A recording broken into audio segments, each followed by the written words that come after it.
Hello दोस्तों, इस video में हम लोग माध्य निकालना सीखेंगे और ये वीडियो कक्षा 10 के विद्यार्थियों के लिए काफ़ी इम्पोर्टेंट हो जाती है क्योंकि इस वीडियो में हम लोग माध्य निकालना सीखेंगे।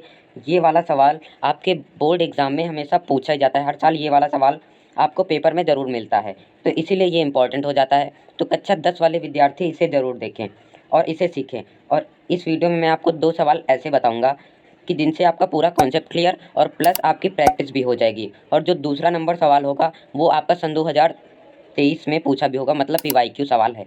सबसे पहले हम लोग इस सवाल से कॉन्सेप्ट समझते हैं। देखिए, आपको घबराने की ज़रूरत नहीं है, इसको करना काफ़ी ईजी होता है। और मैं आपको एक चीज़ बता दूं कि जो आपका माध्य होता है, माध्य का अर्थ क्या होता है, सबसे पहले ये समझिए। देखिए, माध्य का अर्थ होता है आंकड़ों का औसत मान। आप कहेंगे औसत का मतलब क्या होता है? औसत का मतलब होता है एवरेज। आंकड़ों का जो एवरेज मान होता है उसे ही माध्य कहते हैं। और देखिए, माध्य निकालने की आपके पास 3 विधियाँ होती हैं। पहली होती है प्रत्यक्ष विधि, दूसरी होती है कल्पित माध्य विधि, तीसरी होती है पग विचलन विधि।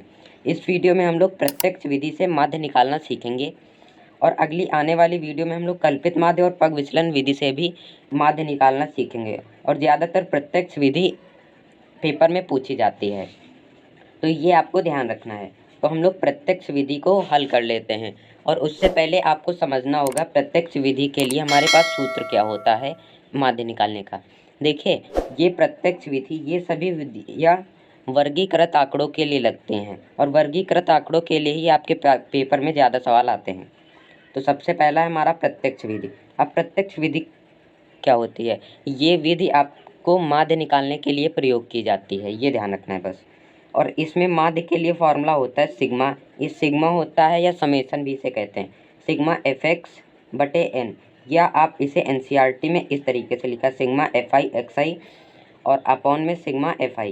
इस तरह भी कह सकते हैं, इस तरह भी कह सकते हैं, बात एक ही है। और यहाँ सिग्मा FI, देखिए सिग्मा का आपको मतलब समझना होगा क्योंकि कई बच्चे सिग्मा का ही मतलब नहीं जानते क्या होता है। सिग्मा का चिन्ह मैं आपको बड़ा बड़ा बना के दिखा देता हूँ, जिस तरीके से आप भी बना ले। देखिए, सिग्मा का इस प्रकार से चिन्ह होता है, इस प्रकार से आपका सिग्मा का चिन्ह होता है, इसे सिग्मा कहते हैं। सिग्मा या समेसन भी कहते हैं, ये ध्यान रखना है। सिग्मा का मतलब होता है योग, योग होता है सिंपली। जैसे हमारे पास बड़ी बड़ी तालिकाएँ आ जाती हैं, जैसे उनको जोड़ना होता है तो हम वहाँ सभी को जोड़ का चिन्ह नहीं लगाते, हम लोग वहाँ समेसन का यूज़ करते हैं। अभी नहीं समझ में आया तो समझिए, बस आपको यही ध्यान रखना है कि सिग्मा का मतलब योग होता है। और माध्य के लिए आपके पास ये फॉर्मूला होता है। इस फॉर्मूलों के को ही इस तरीके से लिखा जा सकता है, मतलब सिग्मा जो FI है इसे N भी लिख सकते हैं, कोई भी दिक्कत नहीं होने वाली। और अभी आपको ये सब कुछ नहीं समझ में आ रहा, FI क्या है, XI क्या है और FI क्या है, XI। तो देखिए, ये सभी कॉन्सेप्ट मैं आपको बताऊंगा। अब हम लोग ये सवाल कर लेते हैं। देखिए, जब कभी भी आपको इस जैसे सवाल को प्रत्यक्ष विधि से हल करना हो तो सबसे पहले आपको इस तरीके से आपको लाइनें खींच लेनी है। देखिए, इस तरीके से खड़ी खड़ी आपको लाइनें खींचनी है। जब आप लोग माध्य में प्रत्यक्ष विधि से हल करते हैं किसी भी सवाल को, तो आपको इस प्रकार से 4 खड़ी खड़ी लाइनें बना लेनी होती है, मतलब लंबवत लाइनें बना लेनी होती है। और ये सभी सवालों में लगेगा, जितने भी प्रत्यक्ष विधि से आप सवाल करेंगे सभी में 4-4 आपको इस प्रकार से बना लेने होंगे। पहले वाले में क्या लिखना है, जो यहाँ दिया है, यहाँ देखिए वर्ग अंतराल दिया है, वर्ग अंतराल दिया है 0 से 10, 10 से 20, 20 से 30, 30 से 40 और 40 से 50।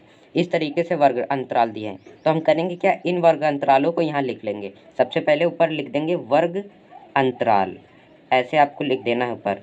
हमने लिख दिया वर्ग अंतराल। अब इन वर्ग अंतराल को ऐसे लिख लेना, 0 से 10, 10 से 20, 20 से 30, 30 से 40, 40 से 50। इतना कर लिया हमने, ये सभी लिख लिए। और देखिए, वर्ग अंतराल में दिया क्या है, वर्ग अंतराल में 0 से 10, 0 से 10 तक की बारंबारता 5 है, मतलब 0 से 10 तक जहाँ है उसके आगे हम लोग यहाँ बारंबारता वाला कॉलम डालेंगे, बारंबारता।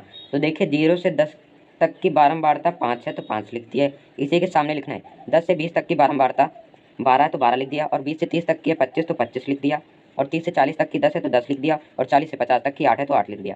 देखिए, बारंबारता को हम लोग FI से लिखते हैं, FI से। FI का मतलब क्या होता है, देखिए F जो है वो फ्रीक्वेंसी होती है, बारंबारता को इंग्लिश में फ्रीक्वेंसी कहते हैं, तो इसीलिए ये एफ या एफ आई भी लिखा जाता है बारंबारता को, ये आपको ध्यान रखना है। अब देखिए हमें वर्ग चिन्ह निकालना होता है जो कि होता है एक्स आई। एक्स आई आपका वर्ग चिन्ह होता है। जैसे देखिए इसमें हमने पहचाना कि एफ क्या होता है। एफ आपने देख लिया, ये बारंबारता होती है आपकी, ऐसे आपने देख लिया। और देखिए माध्य, इसमें एक्स आई भी निकालना है। एक्स आई वर्ग चिन्ह होता है, और ये वर्ग चिन्ह हम कब निकालते हैं, जब हमें वर्ग अंतराल दिया होता है। तो देखिए इसका वर्ग अंतराल दिया है, आप यहाँ वर्ग चिन्ह भी लिख सकते हैं, इसे हिंदी में वर्ग चिन्ह कहते हैं, और इसे इस प्रकार से लिखा जाता है एक्स आई के रूप में। अब एक्स आई को हम लोग निकालते कैसे, आपका मेन कॉन्सेप्ट ये होने वाला है कि इसे निकालते कैसे हैं। देखिए एक्स आई निकालना काफ़ी ईजी होता है। आपको करना क्या, वर्ग अंतराल से ही हम लोग एक्स आई निकालते हैं, ये ध्यान रखना है। हम लोग करते क्या है, वर्ग अंतराल में दोनों सीमाएं, ये दो सीमाएं होती हैं 0 और 10, ये सीमाएं हैं। ये निम्न सीमा होती है, ये उच्च सीमा। उसी प्रकार इसमें ये निम्न सीमा, ये उच्च सीमा, इसमें भी निम्न सीमा उच्च सीमा, निम्न सीमा उच्च सीमा, निम्न सीमा उच्च सीमा। इस तरीके से हम लोग करते क्या है, निम्न सीमा प्लस उच्च सीमा बटे 2। एक्स आई निकालने के लिए क्या करते हैं, निम्न सीमा, निम्न सीमा प्लस क्या करते हैं, उच्च सीमा, उच्च सीमा, और बटे में क्या करते हैं 2। करते क्या हैं हम लोग, वर्ग अंतराल के बीच का जो मान होता है उसे एक्स आई कहते हैं, और बीच का मान तभी निकल पाएगा जब इनको जोड़ के आधा करेंगे। तो 0 + 10 तो 10 हो जाएगा, और 10 का आधा करेंगे तो हमारा 5 हो जाएगा। तो एक्स आई हमारा 5 आ गया। और 10 + 20 हो गया 30, और 30 का जब आधा करेंगे तो 15। अब ये क्या आपने कर दिया, देखिए मैंने इस वाले जो इस वर्ग अंतराल का हमने एक्स आई निकाला, तो हमने क्या किया, निम्न सीमा प्लस उच्च सीमा। निम्न सीमा 10 है, उच्च सीमा 20 है, तो 10 + 20 और आधा इसके बीच का निकालना था तो हमने आधा कर दिया। तो इनको जोड़ेंगे 30 हो जाएगा, और बटे में 2 मतलब 15। तो इसकी वर्ग चिन्ह 15 हो जाएगी। अब आप कहेंगे क्या हम लोग इसी तरह निकालते रहेंगे, नहीं, इस तरीके से नहीं निकालना है आपको। अब आपको एक ट्रिक देखिए, अब इसी तरह इसे बढ़ाते चलेंगे। 5 में हमने कितना जोड़ा कि 15 आ गया, आप कहेंगे 10। अब क्या करेंगे, 15 में भी हम लोग 10 जोड़ेंगे, 15 में 10 जोड़ेंगे हो जाएगा 25, और 25 में 10 जोड़ेंगे हो जाएगा 35, और 35 में 10 जोड़ेंगे हो जाएगा 45। अब आप कहेंगे ये क्या क्यों किया, देखिए इनमें भी देखेंगे आप समान का अंतर हो रहा है। अगर 0 में 10 जोड़ेंगे तब यहाँ 10 आ रहा है, 10 में 10 जोड़ेंगे तब यहाँ 20 आ रहा है। या आप ऐसे अंतर देखिए, 30 में से 20 घटाया 10 बचा, 20 में से 10 घटाया तो 10 बचा। इस तरीके से जब यहाँ अंतर समान है तो यहाँ भी अंतर समान होगा, इसीलिए हमने 10-10 जोड़ दिया। अगर आप नहीं जोड़ना चाहते हैं तो आप करके भी देख सकते हैं। 30 + 20 होता है 50, और 50 का आधा करेंगे हो जाएगा 25, तो यहाँ 25 हो गया। इस तरीके से ये सही ऐसे भी रहेगा, आप कर भी सकते हैं, नहीं भी कर सकते हैं, आपकी मर्ज़ी है। अब देखिए, अब हमारे सूत्र में आपको एक बार नज़र डालनी पड़ेगी। देखिए यहाँ था एफ आई और X I, F I X I हमने निकाल लिया।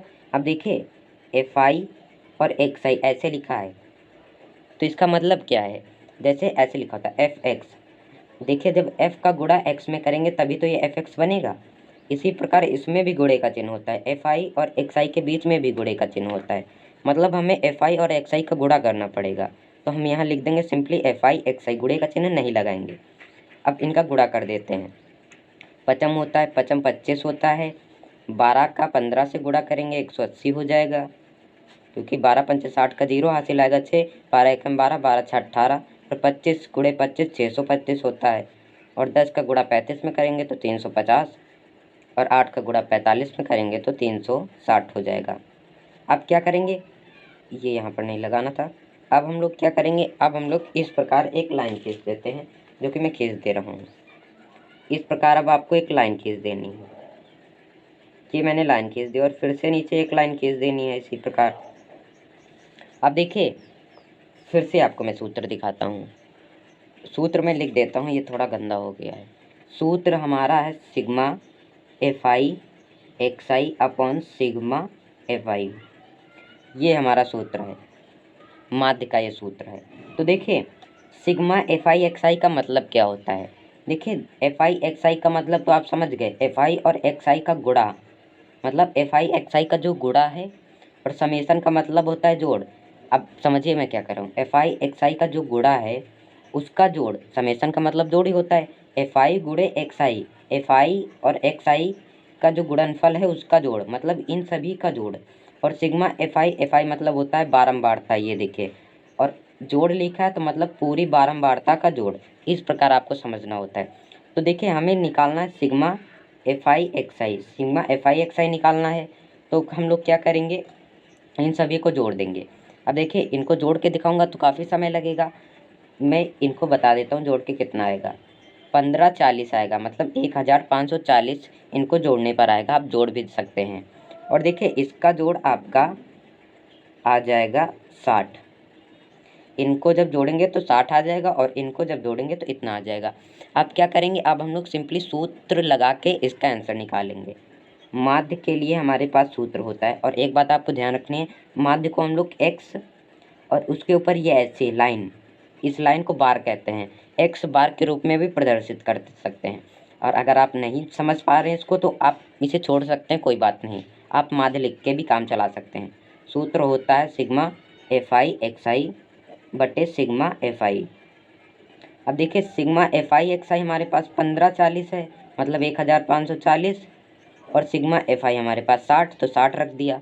अब देखिए 0 से 0 कट गया, तो ये हमारा कितना हो गया, 154/6। अब 2 से काट सकते हैं, 2 तिहाई 6 और 2 सत्ते 14, और फिर से 14 हो गए, यहाँ एक बचा तो एक इधर आगे हो गया 14, फिर से 2 सत्ते 14। अब ये कटेगा नहीं, तो देखिए अब इसे हम भाग दे देंगे।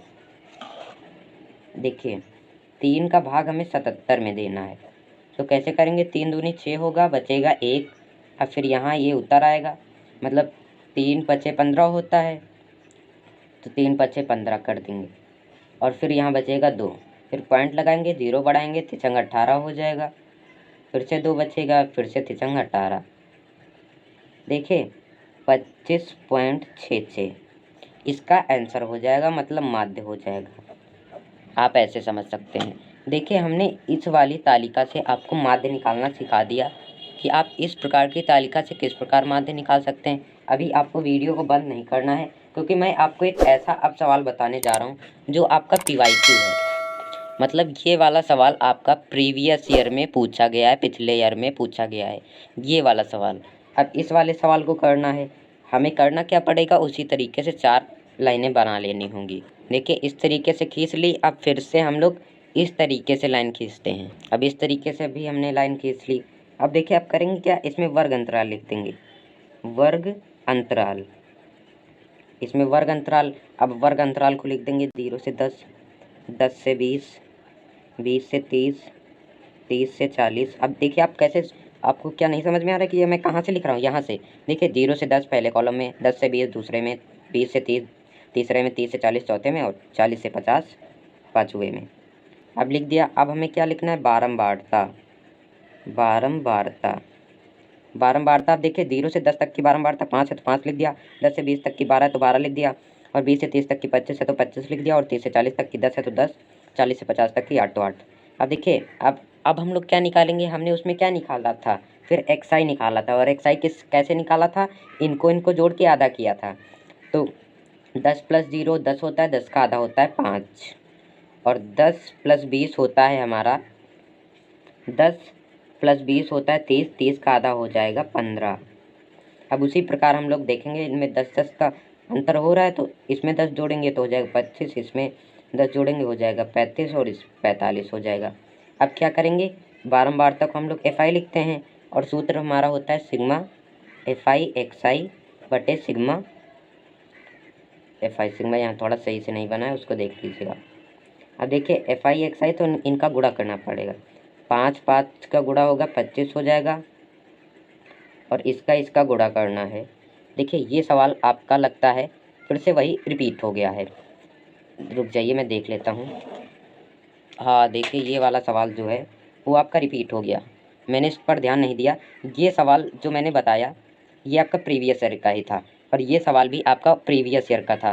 तो देखिए ये सवाल तो मैंने बता ही दिया, तो इसको मैंने समझा दिया कि कैसे करना है। अब देखिए मैं समझा ही रहा हूँ तो इसको मैं समझा देता हूँ, जिससे आपका भी कॉन्सेप्ट क्लियर हो जाए। अब देखिए इनका गुणा करना पड़ेगा, 12-15 का गुणा करेंगे 180 हो जाएगा, 25-25 का गुणा करेंगे तो 625 हो जाएगा, और ये 350 हो जाएगा, और ये हमारा 360 हो जाएगा। अब क्या करेंगे, ये हमारा एफ आई एक्स आई था, तो अब क्या करेंगे, सभी का जोड़ सिग्मा एफ आई और एक्स आई हमारा कितना आएगा, इनको सभी को जोड़ेंगे तो हमारा आएगा 1540। और सभी बारंबारता को जोड़ेंगे, देखिए सिग्मा एफ आई ने लिख के आप एन भी लिख सकते हैं, एन बराबर हमारा कितना आएगा, इनको सभी को जोड़ के तो 60 आएगा। अब सूत्र हमारा ये था, अब यहाँ मान रख देंगे, तो इसका पूरे का मान तो हमारा 1540 हो गया और ये 60। अब देखिए इनको हमने काटा था तो हमारा आया था 25.66, इसका आंसर आया था, तो यही इसका आंसर हो जाएगा। तो देखिए इसके लिए मैं माफ़ी चाहता हूँ क्योंकि मैंने वही सवाल दोबारा से बताया, मैंने इसको ध्यान नहीं दिया था क्योंकि मैंने ये अनसॉल्व से क्वेश्चन को नोट किया था। तो देखिए दोनों क्वेश्चन मैंने बता दिए, दोनों क्या एक ही क्वेश्चन है, बट इससे आपका कॉन्सेप्ट क्लियर हो गया होगा और भी। पर ये सवाल तो मैंने आपको पूरा बता ही दिया। और अगर आपको वीडियो अच्छा लगा तो आप वीडियो को लाइक और चैनल को सब्सक्राइब कर सकते हैं। धन्यवाद।